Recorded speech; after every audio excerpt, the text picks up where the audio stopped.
سلام. هرچند که ملت ایران با تحریم یکپارچه انتخابات مشت محکمی به دهان ولی فقیه کوبید، امری که با گزارشات مردمی از جمله گزارشات 1200 خبرنگار سیمای آزادی مستند شده و اغلب رسانه‌های معتبر دنیا هم بهش اذعان کردند، اما خود خامنه‌ای هنوز اصرار داره که این ضربه رو به عنوان یک حماسه حضور غالب کنه. این انتخاباتی که گذشت به معنای واقعی کلمه حماسه این مردم بود، حماسه آفریدند. حماسه حضور مردم رو نبایستی ندیده گرفت. خامنه‌ای میتونه خودش توی خماری و توهم حماسه حضور به سر ببره، ولی شواهدی که از روز سیرک انتخابات تا امروز هرچه بیشتر رو میشه برای مردم گویای حقیقت دیگه ایه. یه قلم آماری که برای کاندیداهاشون اعلام کردند، مثل همون 3-4 میلیونی که به حساب محسن رضایی ریختند، معلوم شد که در اصل 3-4 نفر بودند که هر کدوم با شرکت فعالشون برای 1-2 هزار نفر رأی دادن. همونطور که مشاهده میکنید در این حوزه همه آرای محسن رضایی رو یک نفر با یک دست خط پر کرده.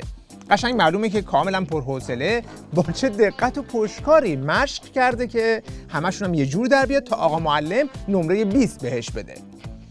البته خامنه‌ای برای ساختن این حماسه حضور خیالیش ابتدا آرای ریخته شده رو مثل همیشه با یک ضریبی چند برابر کرد، ولی وقتی دید بازم زیر 50% در اومد، روی اونم دبه در آورد و یه 10% دیگه هم از اونایی که شرکت نکرده بودن هم کشید روش تا حماسه رو جور کنه.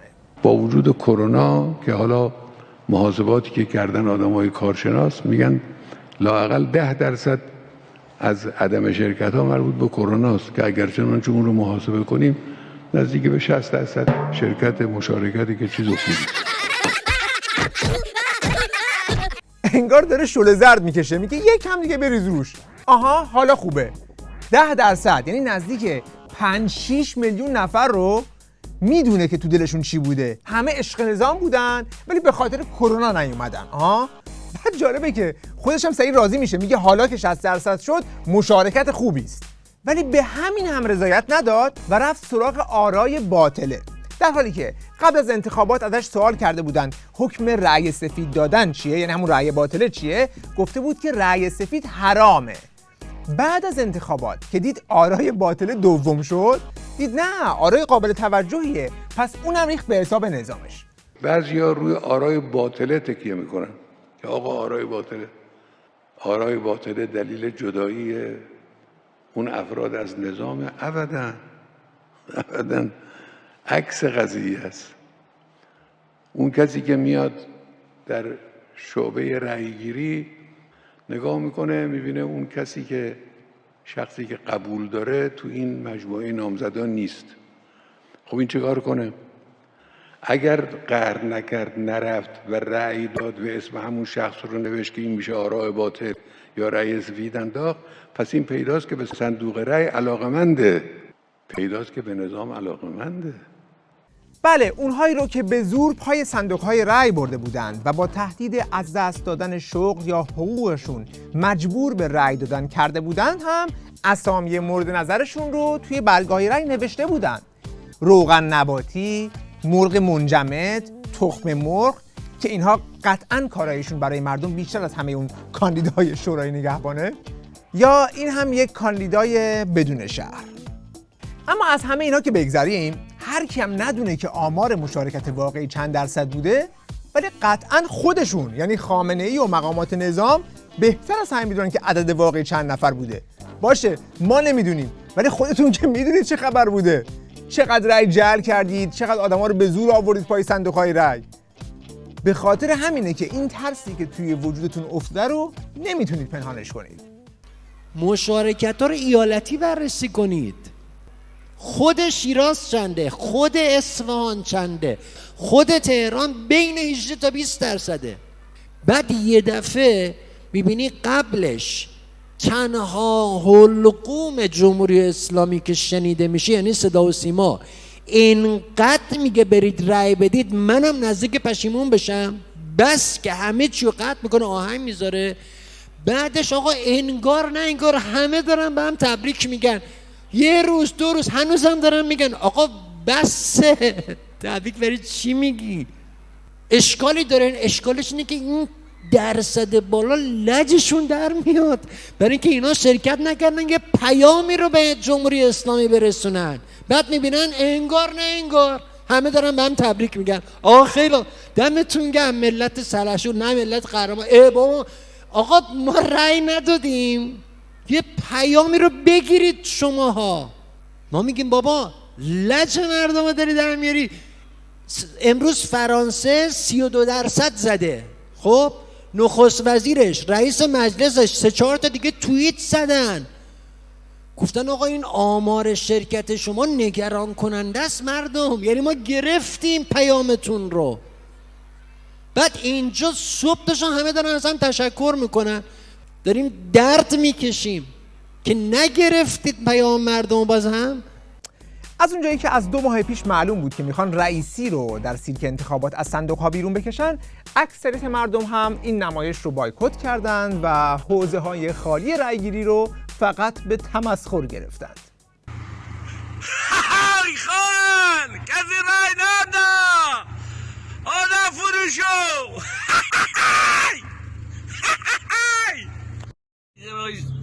سگی نامد رای ده، سگی نامد رای ده از این جمهوری اسلامی. بله، خامنه‌ای با این سیرک مفتضح بالاخره رئیسی رو به سمت ریاست جمهوری نظامش منصوب کرد و به این ترتیب یک جلاد رو از تاریکخانه‌های زندانهاش بیرون آورد و گذاشت جلوی نور پروژکتورهای مردم. حالا با هر جمله‌ای که میگه بیشتر معلوم میشه که همون 6 کلاس سوادی هم که بهش گفتن زیاد گفتن.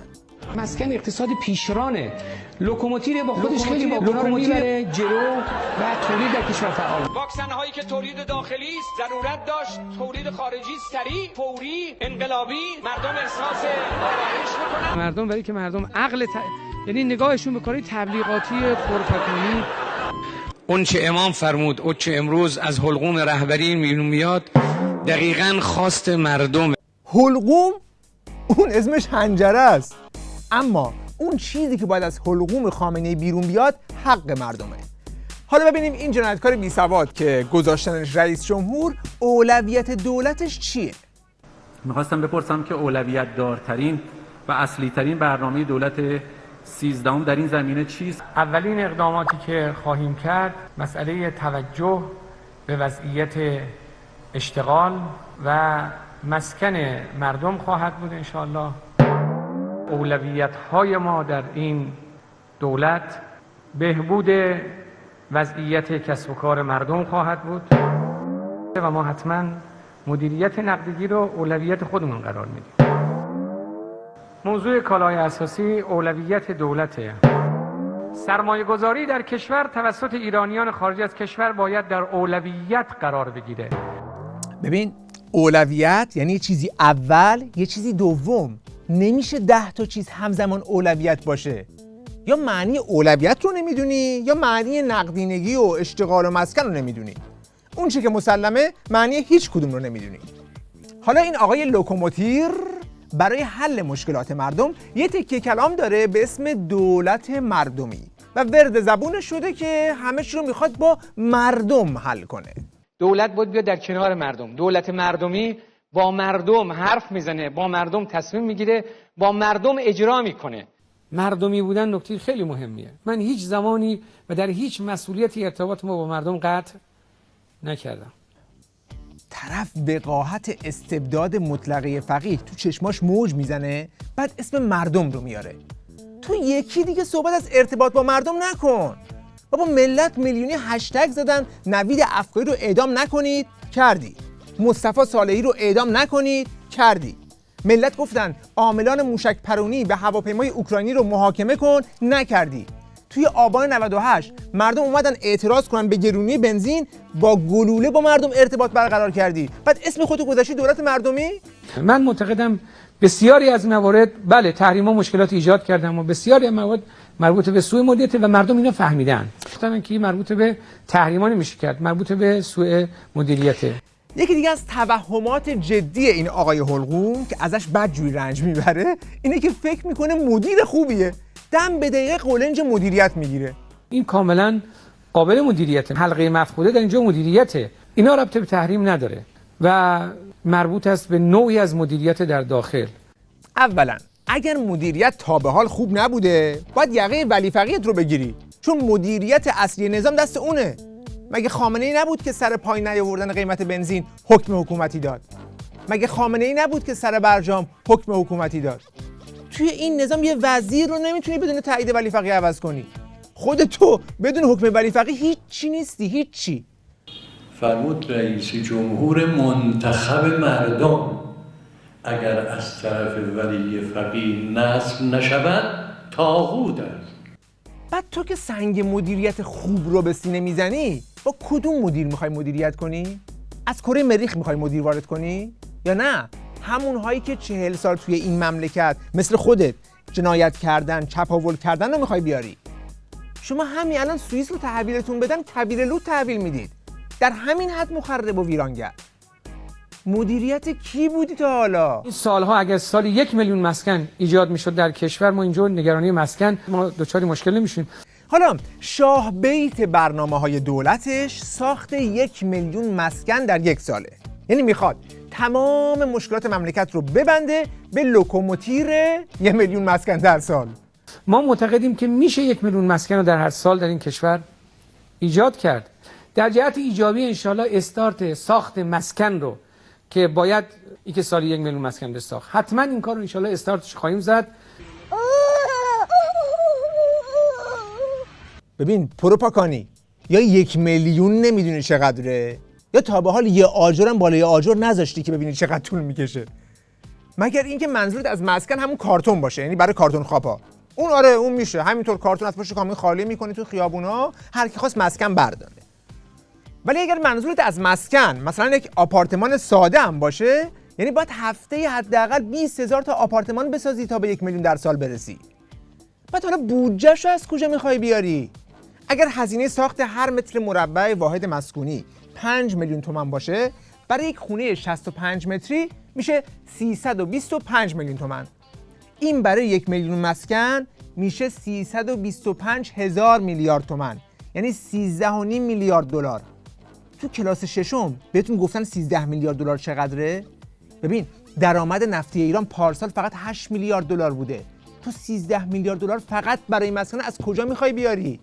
بعد دنگ حزب الله و سپاه و حوثی و موشکی و اینا چی میشه پس؟ پروپاکانی تو حتما از مهر ماه ثبت نام کن، از کلاس هفتم شبانه ادامه بده.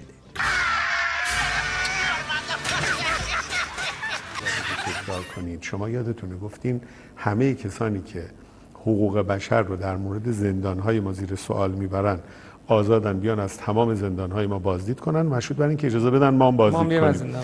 خب الان این دعوتتون همچنان هست؟ ببینید وضعیتی که امروز در زندان‌ها وجود داره قابل این هست که مورد بازدید همه کسانی قرار بگیره که اینجا در دنیا مدعی حقوق انسان و حقوق بشر هستن.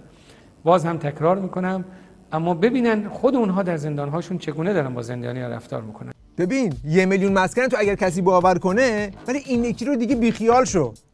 بابا گزارشگر حقوق بشر ملل متحد آقای جاوید رحمان سالها سر کاره، تو هنوز یه ویزا بهش ندادی برای ایران. این همه هیئت پارلمانی عفو بین‌الملل توی صف وایسادن، رئیس قوه قضاییه بودی، هیچ چی رو راه ندادی. پوز چی رو داری میدی؟ بعضیا اونقدر بدذاتن که شیطان توی خلوت استاد خطابشون میکنه.